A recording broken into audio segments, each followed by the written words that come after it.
Hello साथीहरू, आज चाहिँ म घुम्दै फिर्दै यसो हिँड्दाखेरि यो जङ्गलको बिचमा चाहिँ मौरी पालन फार्म रहेछ। यहाँ थुप्रै मौरीको घर लस्करे राखेको रहेछ। ओहो,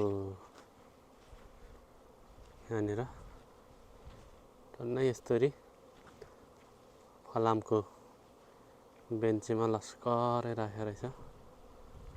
यहाँ ठक्क सबै मौरीहरू उडेको देख्न सकिन्छ। यो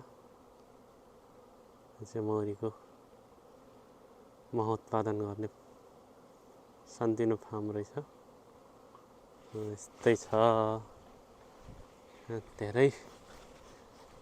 यो घार चाहिँ हामी चाहिँ नेपालमा काठबाट रुखको टोड्का बनाएर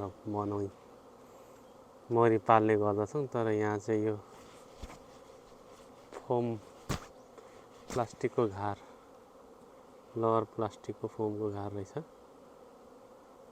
अत्यन्तै हेर्नु मौरीहरू टन्नै छ। ल यस्तो छ है त। ल धन्यवाद।